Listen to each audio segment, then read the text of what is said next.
Hello aspirants and welcome again to Legacy IAS Academy. In this video, we will be discussing about the ongoing protests that are going on in Iran. We'll understand as to what are the reasons for this and what is the degree of the protest that is going on. In addition to that, we will also see as to why this particular protest that is there, it is different than the protests that has been happening so far previously in Iran. So we'll try to understand as to why this anti-Khamenei uprising that is happening is one of the, or not one of the, in fact the article says probably the most powerful protest ever to have taken place in Iran. So let us get started with this particular lecture. So what is the background? The background is of course about the protest, the sustained nationwide protest. That means it has not draw down immediately, rather it is sustained, and that too at a nationwide level. So in Tehran and in other important cities of Iran, this protest is still ongoing, and it is going on against Khamenei, right, the leader of Iran. So now, since this protest is sustained nationwide and it is only increasing in its degree, as a result of which it is being said that it is probably the most powerful protest so far. Now, this protest began as an economic unrest. Now, remember, many a times when the protests start, they may start for one thing, but then they go on to other things as well. Plus, every time it can, or many times it can so happen that the economic protest or any XYZ protest can also become a political protest going forward, and there can also be politicization of that protest as well. So initially it began as an economic unrest but escalated into a direct political challenge to the Islamic Republic. That means challenging the kind of state that is present in Iran is what has happened. So what is the difference between the two? Economic unrest means I am not happy with the economic situation, so I protest against that, so that you can improve on that. However, this has not stopped there. It has led to a direct challenge to the political state of Iran, saying that okay, now we don't need you, you should get lost from here so that things can get better. So it's not a protest against the leaders asking them to improve, rather asking them to go away from the state machinery.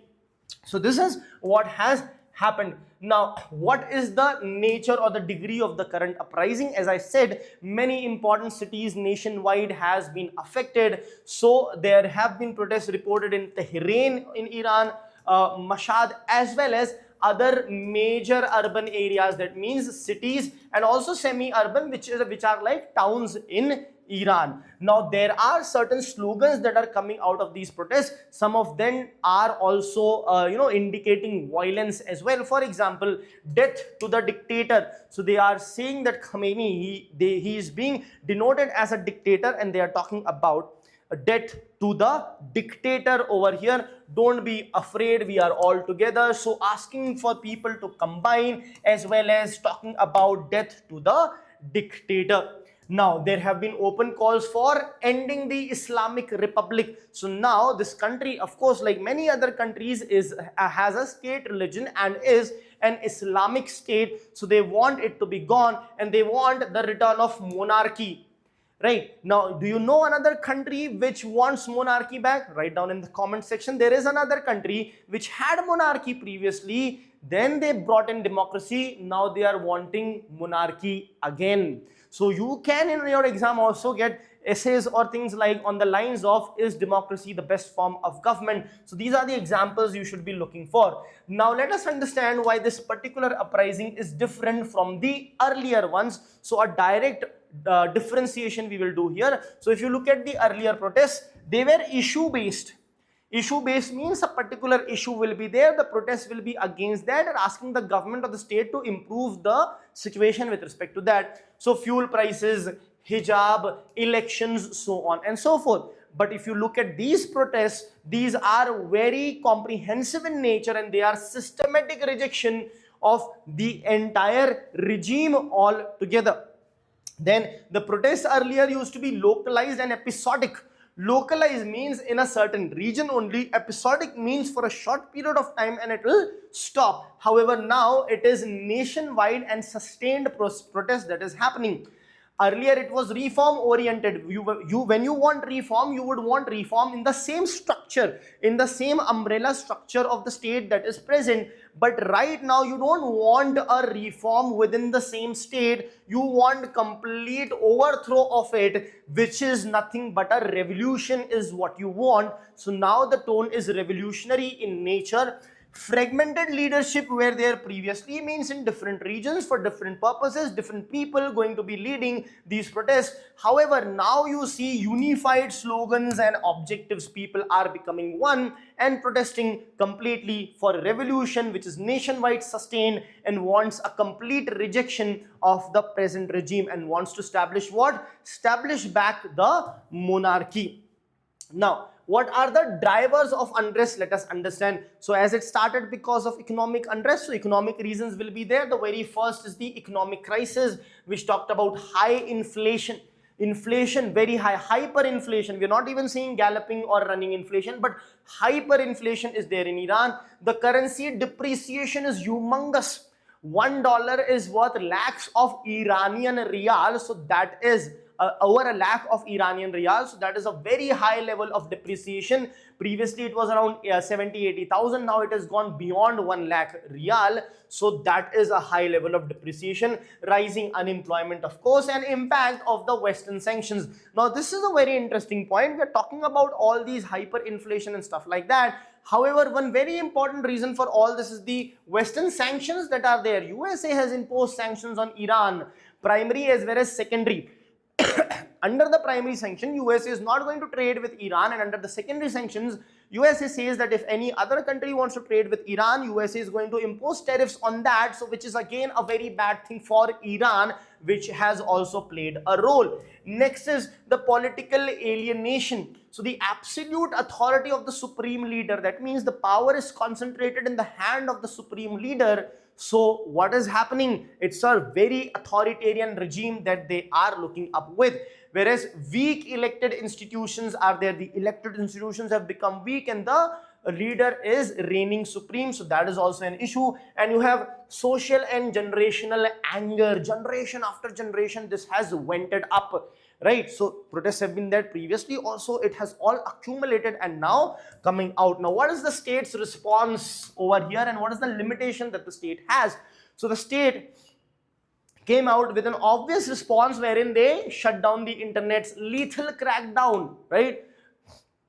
That means trying to stop the protest lethally. Then deployment of security forces, offering subsidies and economic relief was also done. However, of course, at this moment of time, it is not at all good enough for the people. Now, why it hasn't worked? Because the issue is the fear barrier among the people is already broken. In the sense that now they are not fearing about the lathi charge, this, that, whatever they'll do, because now they consider themselves to be united against one single cause. So you have strength in unity. You are 10 people, the government might remove you from there. You are 1 lakh people, 1 million people. Now what are you going to do, right? So you are leader only when you have followers. If there are no followers, what good a leader you are? Economic incentives cannot address political anger, of course. So it's not alone economic as of now. Repression reinforcing regime illegitimacy. That means when you are trying to repress using force, it further worsens the issue. Now let us look at the regional and the global context. So this particular protest is unfolding in a world wherein already certain things are happening. The very first thing mentioned here is the US action in Venezuela, plus USA's renewed interest in Greenland. So USA is entering Venezuela. USA has captured the president of Venezuela. USA is showing interest in Greenland as well. And there are tensions between USA and Russia. So at this volatile juncture, there is a protest happening in Iran as well. Now, what are the implications for West Asia over here? See, the possible outcomes of this protest can be what? Prolonged instability. It may lead to, if it does not stop, it may lead to a prolonged level of instability. Harder repression, the government can come down even harder on the people. internal elite fragmentation. There can be fragmentation among the leadership itself, right?